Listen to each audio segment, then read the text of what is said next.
Good evening everybody. जय माता दी, happy new year. पिछले क्लास की तरह आज फिर मैं मेंसुरेशन की दूसरी क्लास आपके सामने लेके आया हूँ। पिछली क्लास में मैंने आपको पेरीमीटर के बारे में बताया था। आज मैं आपको एरिया के बारे में बताऊंगा कि मेंसुरेशन में हम किसी भी पिक्चर का एरिया कैसे निकालते हैं। ठीक है बेटा, तो आज हम सबसे पहले इसके बारे में सीखेंगे, सर्किल के बारे में। जैसे मैंने पिछली क्लास में आपको क्या बताया था, पेरीमीटर सर्किल का बताया था, आपको ट्राइंगल का बताया था, स्क्वायर का बताया था, रेक्टेंगल का बताया था और नॉर्मल पॉलीगॉन्स का बताया था। ठीक है, आज मैं आपको शुरू कर रहा हूँ एरिया कैसे निकालते हैं। तो एरिया में आपको सबसे पहले क्या है, आज स्टार्ट कर रहा हूँ सर्किल से। मैंने आपको कल क्या बताया था, सर्किल है, एक सर्किल है जिसकी रेडियस आर है। आर, तो सर्किल का रेडियस आर, सर्किल के एरिया का फॉर्मूला क्या हो जाएगा, पाई आर स्क्वायर। पाई की वैल्यू मैंने आपको लोगों को कल क्या बताई थी कि पाई की वैल्यू दो वैल्यू होती है, एक तो 3.14 होती है और दूसरी आपकी 22/7 होती है। अगर 22/7 को हम डिवाइड करेंगे तो लगभग अप्रोक्स वैल्यू हमारी इतनी आती है। ठीक है, इसलिए हम दो में से कोई भी एक वैल्यू पाई की रख लेते हैं। फिर अब आ जाइए क्वाड्रिलेटरल्स में। जैसे मैंने पिछली क्लास में जब बताया था, तो जैसे बताया था आपको कि ट्राइंगल हमारे 3 टाइप्स के होते हैं। एक आइसोसेलेस ट्राइंगल, दूसरा आपका एस्केलिन ट्राइंगल और थर्ड आपका इक्विलैटरल ट्राइंगल। ऐसे ही आपके जो क्वाड्रिलेटरल होता है, क्वाड्रिलेटरल भी आपके कई तरह के होते हैं। एक आपका पैरेललोग्राम, दूसरा आपका रोम्बस, तीसरा आपका रेक्टेंगल, फोर्थ आपका जो है स्क्वायर, फिर काइट और नेक्स्ट आपका है ट्रेपेजियम। अब उसमें से सबसे पहले हम स्टार्ट करते हैं स्क्वायर के बारे में जानेंगे। स्क्वायर क्या, कल मैंने आपको बताया था, स्क्वायर एक ऐसा पिक्चर है जिसकी चारों साइड है सेम लेंथ की होती है। ऐसा क्वाड्रिलेटरल जिसकी चारों साइड सेम लेंथ की हो, वो हमारा क्या होता है, स्क्वायर होता है। अब तो फिर स्क्वायर का जो पेरीमीटर का फॉर्मूला मैंने कल आपको क्या बताया था पिछली क्लास में, 4 इंटू साइड। और एरिया का फॉर्मूला हमारा क्या हो जाएगा, स्क्वायर एरिया स्क्वायर के साइड मल्टीपल साइड। अगर हमारी एक साइड की लेंथ ए है तो एरिया क्या हो जाएगा, ए मल्टीपल ए, मतलब ए का स्क्वायर। तो इस हिसाब से एरिया ऑफ स्क्वायर क्या हो जाएगा आपका, साइड मल्टीपल साइड मीन्स ए स्क्वायर। इसी तरह आपका, अब हम ए स्क्वायर के बाद में आएंगे आपके रेक्टेंगल में। ठीक है, तो रेक्टेंगल का एरिया हम कैसे निकालना सीखेंगे। ये देखो जरा, आप लोग जो मैं पढ़ा रहा हूं, आप लोग अच्छे से रिवाइज कर रहे होंगे, मैं उम्मीद करता हूं और यह सोचता हूं कि आप लोग बहुत अच्छे से अपनी प्रिपरेशन कर रहे हैं। और कोई भी है टॉपिक में प्रॉब्लम है तो आप मुझे यूट्यूब पे मैसेज कर सकते हैं कि मुझे ये प्रॉब्लम है। ठीक है, अब आ जाइए जैसे 4 रेक्टेंगल।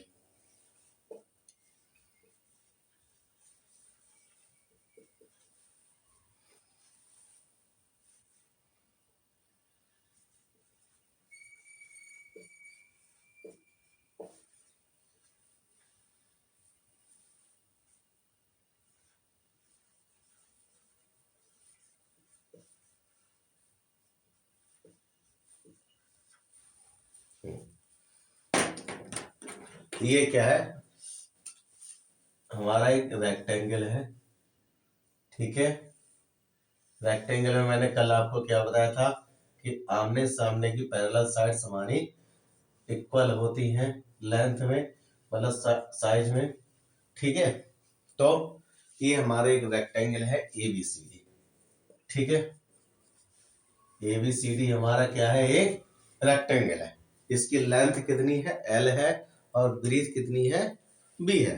तो हम एरिया निकालेंगे तो एरिया ऑफ रेक्टेंगल क्या हो जाएगा आपका फॉर्मूला, जो एरिया ऑफ रेक्टेंगल का फॉर्मूला होगा आपका L multiple B. L multiple B का मतलब होता है आपका length multiple breadth, length multiple breadth. Area of rectangle का फॉर्मूला क्या होता है, एल मल्टीपल बी, मतलब लेंथ मल्टीपल ब्रीथ। अब हमारा क्या है आपका रेक्टेंगल के बाद आपका क्या आता है, पैरेललोग्राम। 4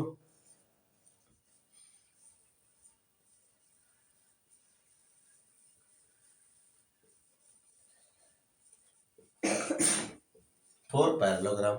पैरेललोग्राम का एरिया कैसे निकालेंगे? जैसे हमारा रेक्टेंगल होता है वैसे हमारे पैरेललोग्राम का जैसा नाम वैसा काम, मतलब दो साइड, इसकी जो साइडें होती हैं वो आपस में कैसी होती हैं? पैरेलल होती है। सपोज कर लो ABCD हमारा एक क्या है? एक पैरेललोग्राम है, जिसकी आमने सामने की जो पैरेलल साइड्स हैं वो हमारी कैसी है? पैरेलल है। ठीक है, इक्वल है।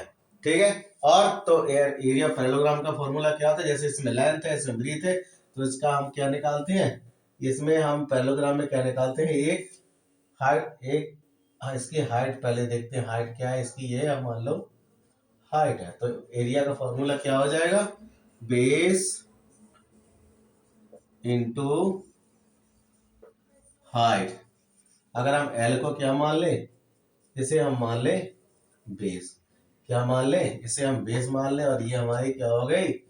हाइट हो गई। ये हमारी क्या हो गई? हाइट हो गई। तो हमारा फॉर्मूला एरिया क्या हो जाएगा? Base into height. इसी तरह रोम्बस के लिए,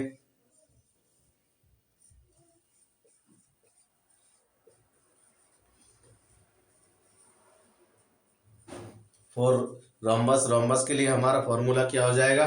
जैसे अभी मैंने रेक्टेंगल का बताया कि लेंथ इंटू ब्रीथ, तो एरिया ऑफ रेक्टेंगल क्या हो जाएगा? Length into breadth. अब फॉर पैरेललोग्राम, पैरेललोग्राम के लिए क्या हो जाएगा?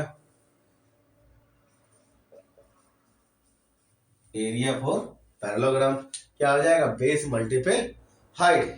तो ये हमारा इसका हाइट है पैरेललोग्राम का, और ये हमारा बेस है पैरेललोग्राम का।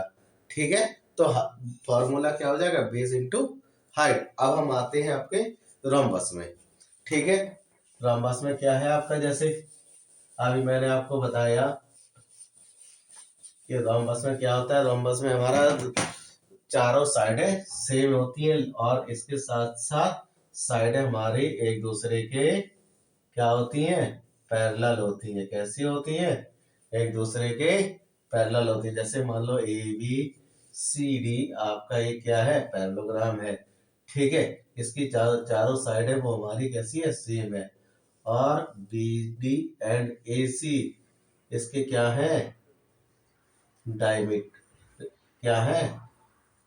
इसके डायगोनल्स है। क्या है इसके? डायगोनल्स है। BC और AC और BD, AC और BD इसके क्या है? डायगोनल्स है। तो एरिया का जो फॉर्मूला होता है वो उसका क्या और बन जाता है?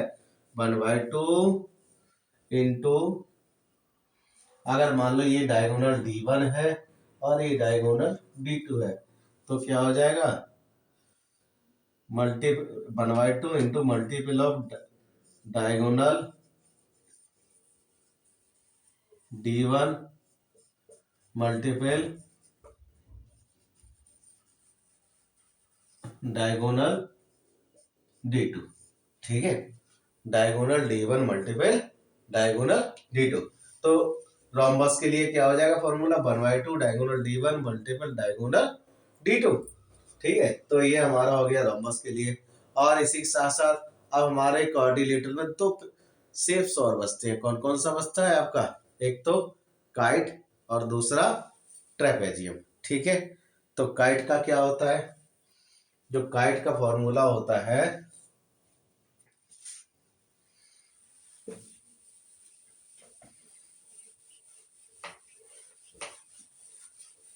कैसा होता है? देखो जरा,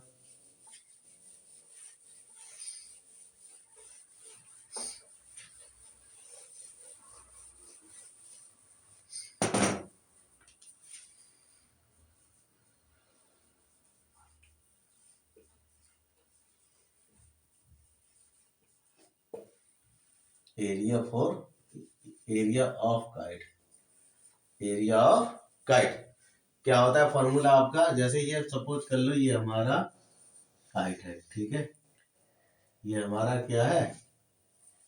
काइट है। ठीक, काइट में क्या होता है? दो हमारे डायगोनल्स होते हैं, एक ये हो गया, एक ये हो गया। डायगोनल्स हमारे कैसे होते हैं? आपस में 90 डिग्री का एंगल बनाते हैं। ठीक है, ये डायगोनल हमारा D1 है, ये डायगोनल D2 है।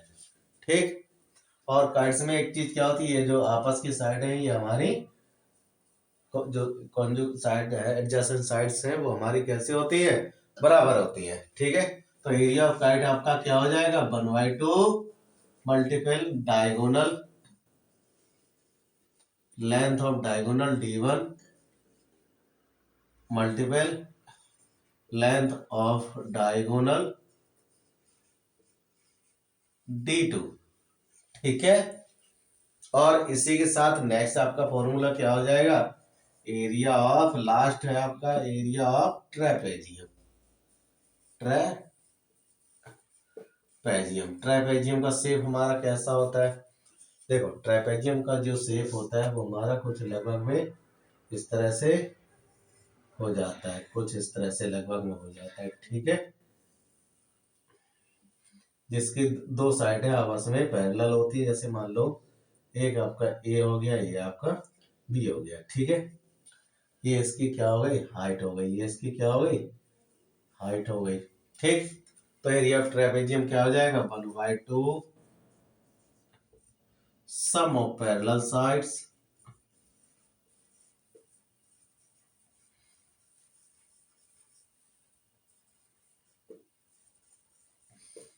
Multiple height of trapezium. इसका मतलब सम ऑफ पैरेलल साइड्स का मतलब है, जैसे हमारी साइड्स ए है और बी है, तो A plus B multiple H क्या हो जाएगा हमारा area of trapezium, sum of parallel sides multiple height, यानी कि 1/2 A plus B multiple H. ये तो हमारा हो गया क्वाड्रिलेटरल। क्वाड्रिलेटरल मैंने आपको अभी किस किस का एरिया निकालना बताया, स्क्वायर का एरिया निकालना बताया, रेक्टेंगल का एरिया निकालना बताया, रोम्बस का एरिया निकालना बताया, पैरेललोग्राम का एरिया निकालना बताया, काइट का निकालना बताया और ट्रेपेजियम का निकालना बताया। ठीक है, अब हमारा आता है क्या, किसका शेप आता है, ट्राइंगल का। ठीक है, जैसे मैंने कहा कल आपको बताया था, ट्राइंगल हमारे 3 टाइप्स के होते हैं, एक स्केलिन ट्राइंगल, दूसरा आइसोसेलेस ट्राइंगल, तीसरा इक्विलेटरल ट्राइंगल। तो तीनों का एरिया हम कैसे निकालेंगे जरा अब ये देखो। ठीक है,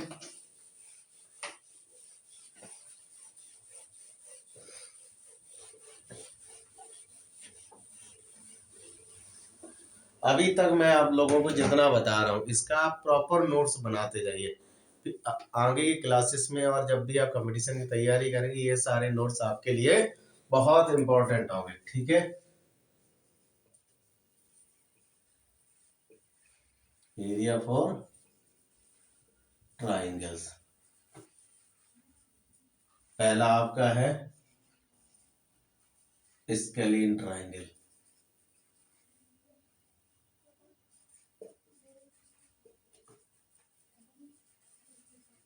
स्केलिन ट्राइंगल में मैंने आप लोगों को क्या बताया था, ऐसा ट्राइंगल जिसकी तीनों साइड्स डिफरेंट हो, जैसे मान लो ये ए हो गया, ये बी हो गया, ये सी हो गया, तो ए बी सी, ये ए बी सी हमारा एक ट्राइंगल है जिसकी 3 साइड्स हैं, ए बी और सी। ये कैसा ट्राइंगल है, स्केलिन ट्राइंगल। स्केलिन ट्राइंगल का मतलब तीनों की लेंथ अलग अलग है। ठीक है, तो सबसे पहले हम एरिया निकालें, तो एरिया का फॉर्मूला क्या होता है आपका, under root S S minus A S minus B और एस माइनस सी। क्या होता है formula, under root S minus A S minus B और एस माइनस सी। अब हम इसका एरिया कैसे है, या अब समस्या यह ए बी सी है, ये तो हमें पता है क्या है हमारी साइड्स ऑफ द ट्राइंगल, लेकिन एस क्या होता है, एस जो होता है वो हमारा क्या होता है, जहां पे एस आपका है सेमी पैरामीटर। क्या है आपका, सेमी पैरामीटर। सेमी पैरामीटर का मतलब पैरामीटर का हाफ, मतलब perimeter divide by 2। Semi perimeter मतलब क्या होता है, पेरीमीटर डिवाइड बाय 2, यानी कि a plus B plus C divide by 2। ये आपका हो गया सेमी पेरीमीटर का फॉर्मूला। तो इस हिसाब से हम एस्केलिन ट्राइंगल का एरिया निकालेंगे। इसे हम एक नाम और देते हैं, जो एरिया है एस्केलिन ट्राइंगल का, इसे हम बोलते हैं हीरॉन्स फॉर्मूला। क्या बोलते हैं? हीरॉन्स फॉर्मूला। जैसे हम एक नाम से और जानते हैं, वो होता है आपका हीरॉन्स फॉर्मूला। अब आपका दूसरा नेक्स्ट फॉर्मूला क्या है आपका? Area for isosceles triangle. Isosceles triangle. Isosceles triangle का मतलब ऐसा ट्राइंगल जिसकी क्या कितनी साइडें बराबर हो? 2 साइड से बराबर हो। ठीक है बेटा।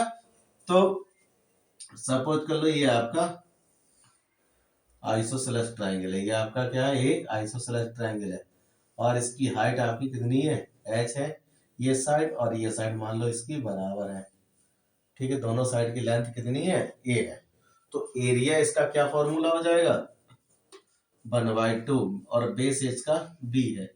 ठीक है, ये इसका बेस हो गया, ये इसका हाइट हो गया। तो बेस क्या फॉर्मूला होता है? 1/2 बेस मल्टीपल हाइट। तो आइसोसेलेस ट्राइंगल का फॉर्मूला क्या हो जाएगा? 1/2 बेस इंटू हाइट। अब मैंने आपको क्या था, ऐसा ट्राइंगल जिसकी 2 साइड सेम हो उसे हम आइसोसेलेस ट्राइंगल बोलते हैं। क्या बोलते हैं? ऐसा ट्राइंगल जिसकी 2 साइड्स अगर सेम है तो वो ट्राइंगल हमारा कौन सा होता है? आइसोसेलेस ट्राइंगल होता है। ऐसा ट्राइंगल जिसकी तीनों साइडें डिफरेंट होती है, ऐसा ट्राइंगल जिसकी तीनों साइडें डिफरेंट होते हैं उसे हम स्केलिन ट्राइंगल बोलते हैं। ठीक है।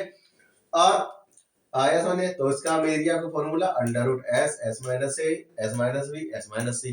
इसे हम हीरॉन्स फॉर्मूला भी बोलते हैं, जहां पे s आपका क्या है? सेमी पैरामीटर है। और सेमी पैरामीटर का फॉर्मूला क्या होता है? a plus B plus C divide by 2। a plus B plus C divide by 2।